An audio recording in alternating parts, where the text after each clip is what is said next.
예루살렘 양문 곁에 베데스다라고 하는 연못이 있었습니다. 양문이라고 하는 것은 하나님께 제물로 드리려고 양을 끌고 들어오는 그 문이에요. 그리고 베데스다는 자비의 집이라고 하는 그런 뜻을 가진 그런 연못입니다. 의미가 있죠. 제물로 드려지기 위해서 양의 문으로 들어와서 그 연못에서 씻어서 제물로 드려졌지 않겠는가, 그렇게 생각이 됩니다. 근데 그 연못가에는 항상 병자들로 가득했습니다. 가끔은 하늘에서 천사가 내려와서 그 연못을 동하게 하는데, 그 순간 제일 먼저 물속에 뛰어든 사람은 어떤 병에 걸렸었든지 다 나을 수 있었기 때문이에요. 그래서 많은 병자들이 마지막 희망을 찾아서 몰려드는 그 연못이 바로 베데스다 연못이었습니다. 그것에 온 사람들은 주로 오늘 성경에 보니까 소경이나 절뚝발이나 혈기 마른 자들이죠. 치료나 회복이 불가능한 불치의 병을 가지고 있는 사람들입니다.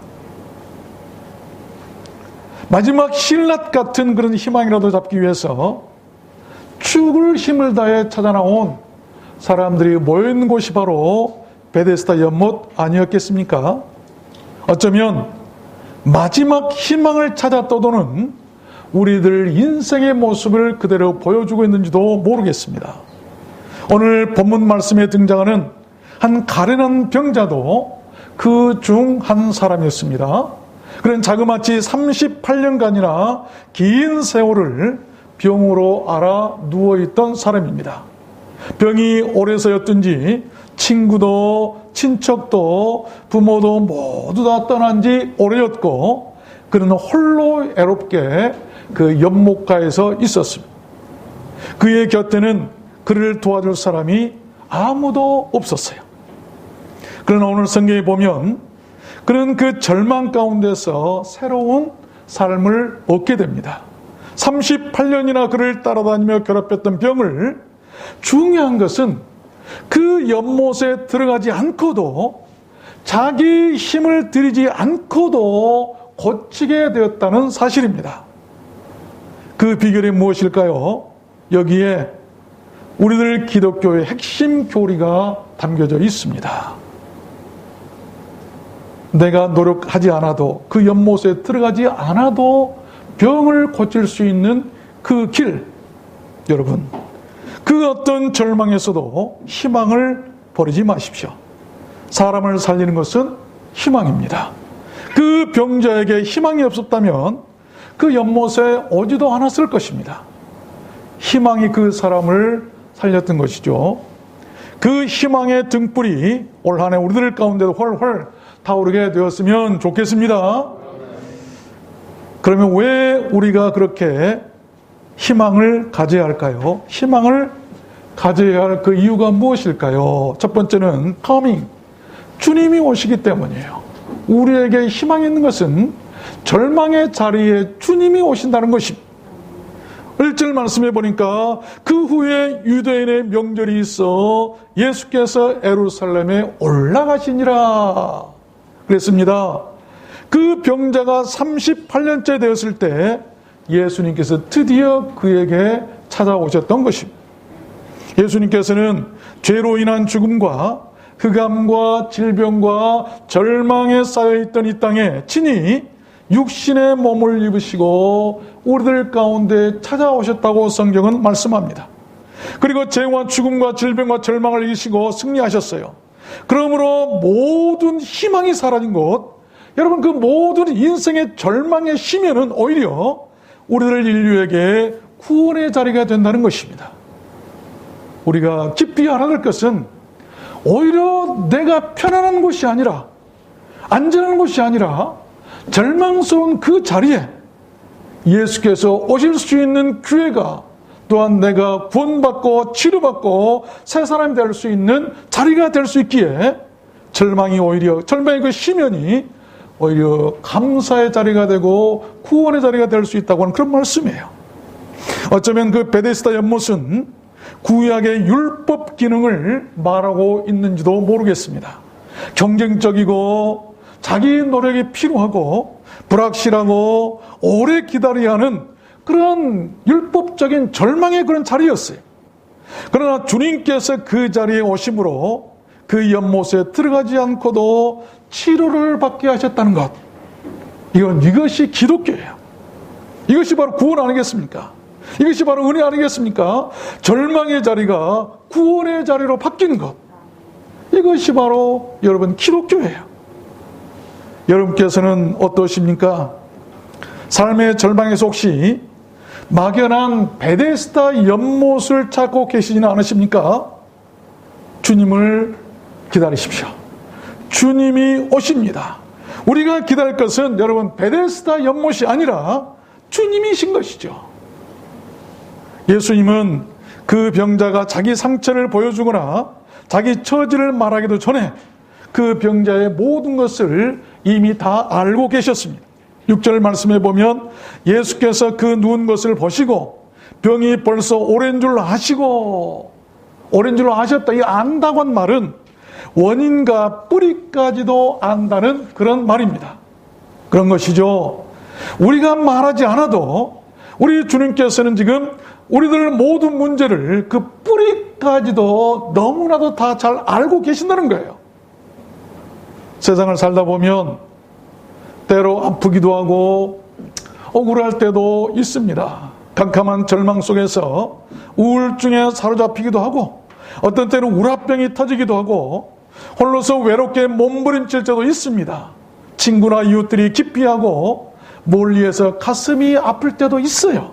이것들이 바로 우리들 인생들 아니겠어요? 저에게는 참 절친한 목회 친구가 한 사람이 있는데 지난주에 전화를 받았어요. 얼마나 마음이 찢어지게 아팠던지, 지방에서 목회를 하는데 그분이 교회 건축을 하다가 얼마나 어려웠던지 쓰러지셨어요. 뇌 수술을 했습니다. 그분이 어떤 분이냐면 참 훌륭한 분이, 정말 내가 존경하는 동료지만 기아이면 내가 결혼하는데 온전한 사람이 아니라 부모가 없는 고아인 사모님과 결혼을 했어요. 기아이면 고아와 참 얼마나 훌륭합니까? 그러면서 그 사모님을 기르신 하나님 은혜에 감사해서 두 사람 아이를, 자기 딸 하나 낳고 두 사람 아이를 입양을 했어요.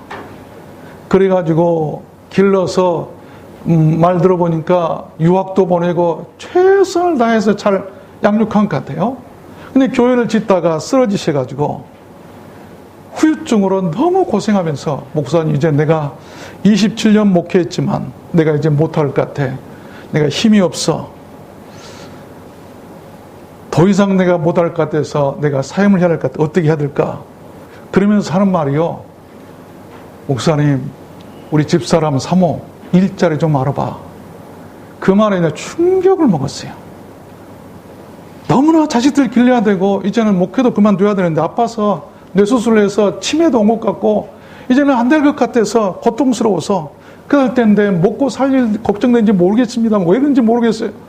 그런데 집사람 일자리 좀 알아봐 달라고 한 말에 할 말을 잃었어요. 저는 아무 말도 못하고 그저 희망을 갖자고 말할 수밖에 없었어요. 이런 절망의 상황에서 우리가 해줄 말이 무엇일까요?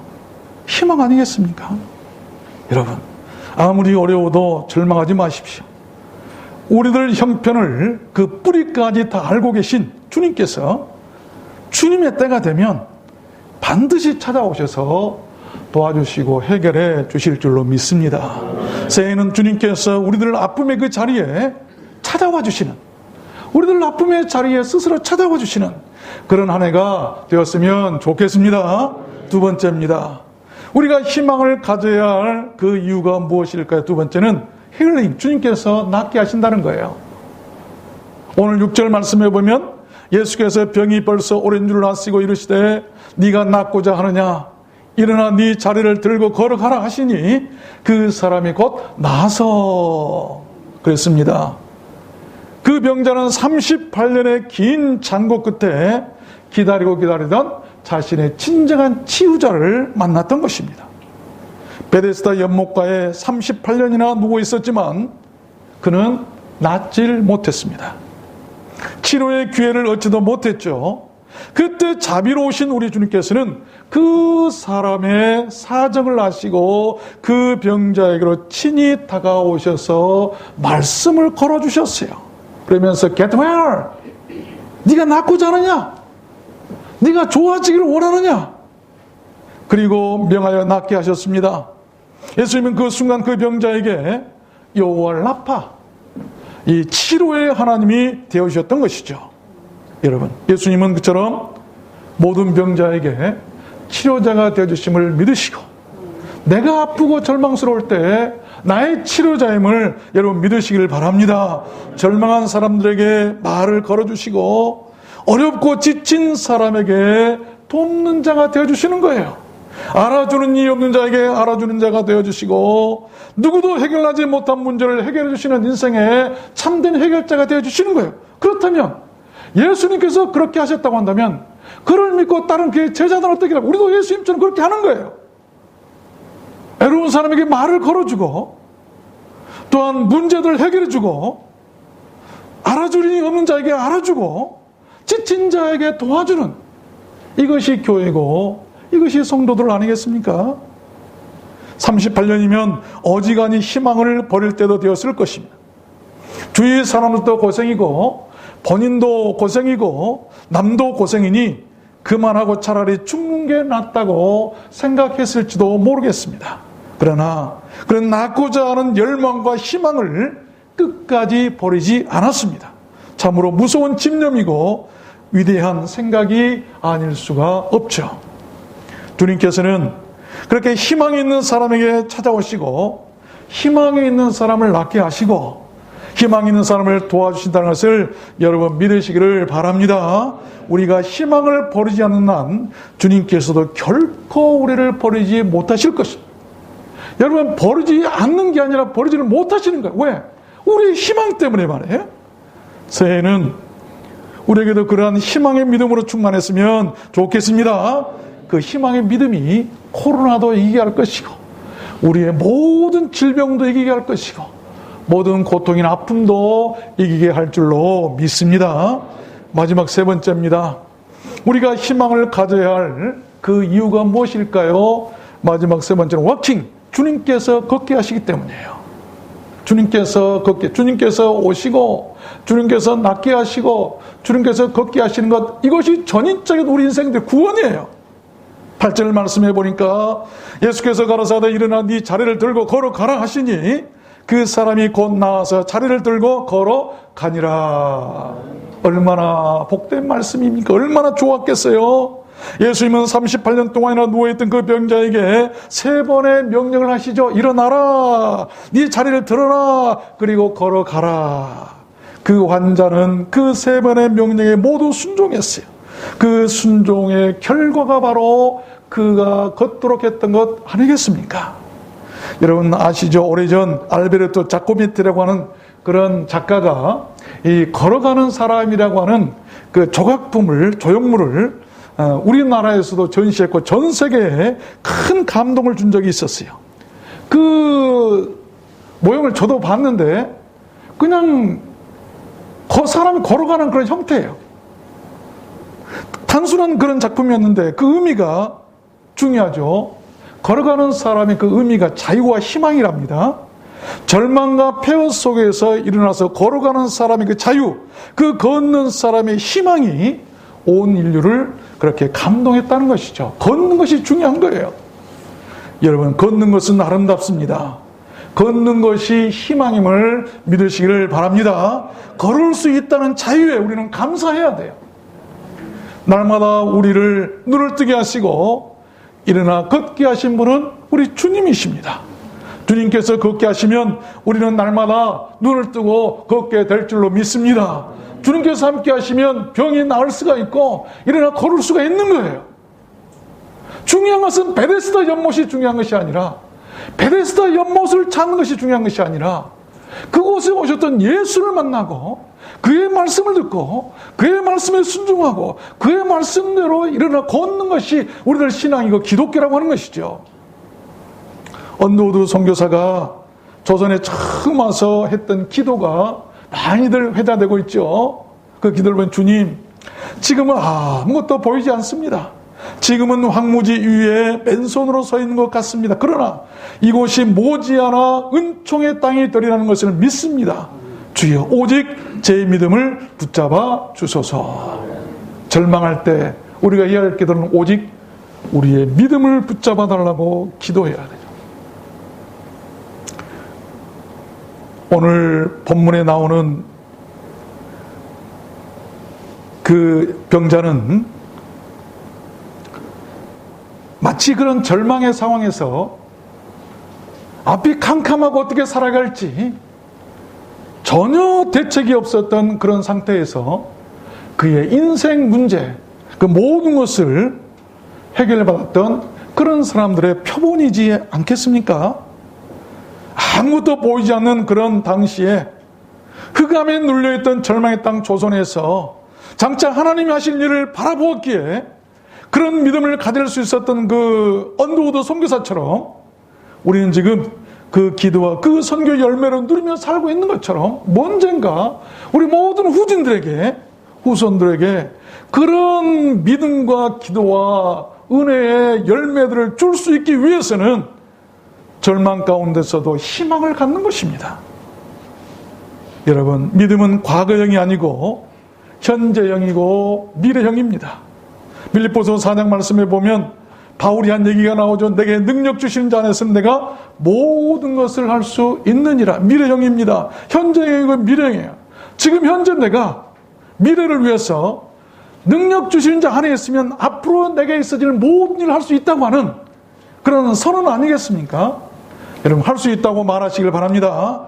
그렇게 말한 대로 되어질 줄로 믿습니다. 그것이 믿음이에요. 여러분께서는 올 한 해 어떤 자세로 살아가기를 원하십니까? 우리들 모두 희망을 찾는 그런 믿음의 자세로 살았으면 좋겠습니다. 희망을 말해야 돼요. 그래야 주님을 만날 수 있기 때문 아니겠습니까? 그 38년 된 병자가 희망이 있었기 때문에 주님을 만날 수 있었던 것처럼 주님은 희망을 말하고 희망을 찾는 교회에 오시고 희망을 말하는 사람을 낫게 하시고 희망을 찾는 사람을 걷게 하실 줄로 믿습니다. 말씀을 맺겠습니다. 여러분, 유럽에서 이 중세 시대를 지나 바로 이어진 시대가 르네상스 시대나 산업혁명 시대다라고 얘기들을 하죠. 그때 인간에 대한 무한한 가능성과 신뢰가 넘쳤습니다. 중세는 로만 캐톨릭이 주장하고 있었던, 지배하고 있었던 아주 교회의 전성시대였어요. 근데 그 교회에서 많은 잘못된 것과 타락한 것이 있어서 그 반동으로 튀어나왔던 것이 바로 르네상스고 산업혁명, 그거 아니겠습니까? 어쩌면 그 헤브라이즘에서 헬레니즘으로, 다시 말하면 신본주의에서 인본주의로 바뀌어지는 그런 기반이었어요. 왜 그랬는가? 교회가 잘못했기 때문에. 교회가 잘못되니까 너무나 교회 중심으로 비리를 행하고 잘못하니까 사람들이 아니다, 이제 교회 아니다, 이제 아니다, 이제는 인간들이 뭔가 해야 되겠다라고 했던 것이 바로 르네상스 아닙니까? 그러나 여러분, 그 인본주의의 산물이 뭐였습니까? 불행하게도 1차, 2차 세계대전이었어요. 큰 전쟁이죠. 그 전쟁들은 인간의 악마성을 확인하게 했던 사건들이고 인본주의를 반성하게 했던 계기가 되죠. 이 세계사를 보면 이 헤브라이즘과 헬레니즘, 인본주의와 신본주의가 왔다 갔다 하면서 그래요. 그래서 어쩌면 교회가 타락하고 잘못되면 인간들이 나와서 이제 인본주의로 살아간다. 그 인본주의에서 또 너무 잘못되면 다시 하나님께로 돌아가자. 이게 반복되는 사사기에 나오는 어떤 그런 사이클, 역사의 사이클 아니겠어요? 여러분, 지금은 어떤 시대라고 그러죠? 4차 혁명 시대에 살고 있다고 그러죠? AI, 인공지능까지 만드는 시대예요. 인본주의의 극치죠. 그래서 호모 데우스란 말을 쓰는데 인간이 신과 같은 인간이 되었다. 창조할 수 있는 인간이 되었다고 하는 것이죠. 그런 시점에 있는데 여러분, 그러나 그 인본주의의 절정에서 뜻하지 않게 또 코로나19를 겪으면서 인간은 한없는 연약함을 느끼고 이제 많은 교회들이나 사람들이 하는 얘기가 무엇이냐, 다시 하나님께로 돌아가자. 이제 신본주의에서 인본주의로 왔다가 인본주의에서 다시 신본주의로 돌아가야 돼. 이 사이클을 알지 못하면, 다시 말하면 이 코로나19를 해결할 수 있는 길은 이제 인본주의를 청산하고 신본주의로 하나님께로 돌아가야 된다고 하는 그런 사인이고 경고예요. 우리가 이것을 이기려면 이제는 하나님께로 돌아가, 하나님 그 길밖에 없어요. 인류가 그것을 알아야 돼요. 이런 무엇이든 최고의 그 정점 순간에 겸손해야 돼요. 그리고 최고의 나락의 순간에는 하나님 품으로 돌아가야 합니다. 그것이 이 코로나 전국을 통해서 얻어야 할 진정한 교훈이 아닌가 생각을 해봅니다. 새해가 우리 앞에 어떻게 펼쳐질지 아무도 모르죠. 결코 그렇게 되지 않았으면 합니다만, 그러나 전파 속도가 70배나 더 빠르다는 더 강한 변종 바이러스가 유행할 수도 있어요. 우리는 할 수 없어요. 오늘 본문 말씀에 나오는 그 병자는 전설 같은 베데스다만 믿고 있었기 때문에 38년이나 고생했는지도 모르겠습니다. 지금도 어떤 사람들은 그런 전설 같은 막연한 신앙만 가지고 살아가고 있어요. 그래서 고생만 하고 있는지도 모르겠습니다. 우리들 기독교 신앙은 사람의 말이나 전설이나 신화 같은 것에 창념하는 것이 아닙니다. 오직 지금도 살아계신 주님의 말씀을 따르는 거예요. 베데스다 연못을 찾는 것이 아니라 그곳에 오신 주님을 찾아야 된다는 것이죠. 서로 먼저 들어가려고 다투는 눈치 보는 베데스다가 아니라 서로 마음을 나누고 함께 울어주고 함께 웃을 수 있는, 모두 같이 합력하여 선을 이루는 사랑의 베데스다가 되었으면 좋겠습니다. 그것이 교회. 다른 사람이 먼저 들어가도록 양보하고 다른 사람을 먼저 높여주고 배려해주는 그런 교회가 여러분 주님이 계신 교회 아니겠습니까? 주님께서 흘리신 보혈의 백신을 먼저 맞고 코로나를 이기는 건강한 교회가 되고 결코 흩어지지 않고 주님을 따르는 신실한 믿음의 동지들이 되었으면 좋겠습니다. 저는 이 말씀을 준비하면서 지난주간 참 은혜 받은 구절이 있어요. 에레미야 30장 17절입니다. 여호와의 말씀이니라 내가 너의 상처로부터 새살이 돋아나게 하여 너를 고쳐주리라. 너희는 내 백성이 되겠고 나는 너희의 하나님이 되리라. 새살이 돋아나게 한다. 우리가 옛날에 고름이 든다 그러죠. 시골에서 노응이 들죠. 그러면 무슨 뭐 하는 방법이 있습니까? 엄마 아버지가 그냥 꽉 짜버리고 얼마나 아픕니까? 그래서 하얀 노응이 푹 빠져버리면 거기에 뭐가 차죠? 새살이 돋아오죠. 그래서 치료받을 수 있는 거예요. 우리 올해는 우리의 상처들 가운데 새살이 돋아났으면 좋겠습니다. 에스겔서 17장 말씀에 보면 나 여호와는 높은 나무를 낮추고 낮은 나무를 높이며 푸른 나무를 말리우고 마른 나무를 무성케 하는 줄 알라. 얼마나 소망스러운 말씀이에요. 여러분, 그 베데스다 연못가에 있던 그 병자는 분명 마른 나무와 같은 사람이었고 아주 낮은 곳에 있는 사람이었어요. 그러나 그가 집에 머무르지 않고 베데스다 연못까지 나왔다는 사실이 중요합니다. 어쩌면 주님은 그런 믿음을 보시고 고쳐주시는지도 모르겠어요. 우리가 주님의 눈에 띄는 것은 우리의 믿음을 보여야 돼요. 그래야만 주님께서 만나주시고 찾아오시고 고치시고 걷게 하신다는 말씀 아니겠습니까? 복음성에 보면 이런 노래가 있죠. 주여 나로 기억하게 하소서. 내가 사랑하는 것들, 내가 마음을 다해 붙잡는 것들 모두가 빌려온 것들입니다. 내 것이라고는 전혀 없어요. 예수께서 단지 내 삶을 밝히라고 내가 그것을 사용하도록 허락하셨을 뿐입니다.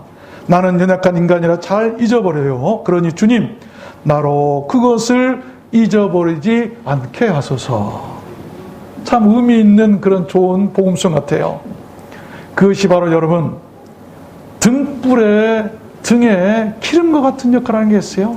우리 여러분 기름 없는 등불이 아니라 기름 있는 등불을 가지야 천국에 들어갈 수 있을 텐데 그 등에 기름이 뭘까요?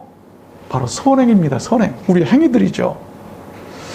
새해에는 우리들 모두 그렇게 주님의 은혜를 잊어버리지 않고 우리들 가진 것을 자신들 삶을 밝히는 데 사용하는 그런 믿음을 가졌으면 좋겠습니다. 그것이 진정한 희망의 실천 아니겠어요?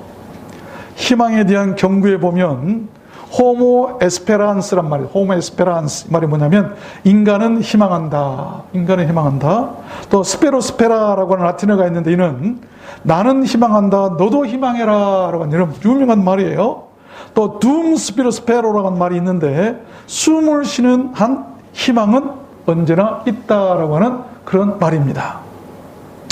남아프리카 공화국 대서양 해변에 희망봉이라고 하는 암석이 있는 거 여러분 아시죠? 큰 바위가 있는데 끊임없이 불어와서 항해를 힘들게 하는 그 적도 이남 아프리카 해안의 남동풍이 그 희망봉에서부터 딱 잦아들기 시작한답니다. 그래서 선원들은 그 바위를 희망봉이라고 한대요. 항해를 하다가 그 희망봉이 보이면 환호를 한다고 그래요. 그리고 그 희망봉을 찾기 위해서 왜? 그곳에서 오면 그곳부터는 그 모든 그 강한 바람들이 잦아들어서 평안하게 이렇게 항해를 할 수 있기 때문이라고 그래요. 그래서 희망봉이란 희망봉. 여러분께서는 무엇을 찾고 계십니까? 여러분이 찾는 그 희망봉은 무엇입니까? 예수가 우리들 그 희망봉이심을 믿으시길 바랍니다.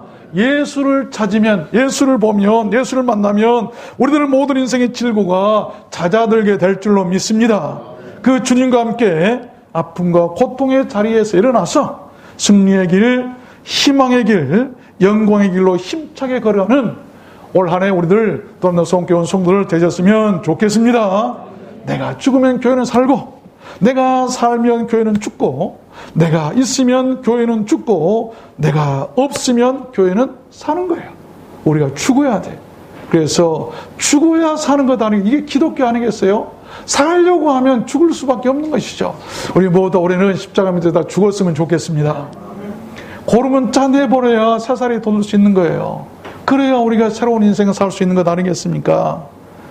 오늘 이 말씀으로 우리가 올 한 해 동안 살아가는데 우리 가는 길에 등불이 되고 빛이 되었으면 좋겠습니다. 하나님, 올 한 해 동안 나는 희망만 말하겠습니다. 희망봉을 찾겠습니다. 희망을 위해서 살겠습니다. 내가 희망을 바라보고 희망을 찾을 때 주님 나를 만나 주실 줄로 나는 믿습니다. 주님 만나서 내 병도 고치고 일어나 걷게 하여 주옵소서. 절망의 자리에서 일어나서 걸을 수 있는 걷고 뛰는 한 해가 되게 하여 주시옵소서. 오늘 그렇게 다짐하시고 여러분 기도하고 하신다면 하나님께서 기뻐하실 줄로 믿습니다. 올 한 해 여러분 모두 그렇게 되시기를 주님의 이름으로 축원합니다. 축원합니다. 우리 찬양하도록 할까요? 나의 등 뒤에서 나를 도우시는 주 말씀을 생각하시면서 그렇군요. 주님께서 나의 등 뒤에서 나와 함께 하시면 난 걸을 수 있습니다. 우리 찬양하도록 하겠습니다. 우리 박수 치면서 할까요?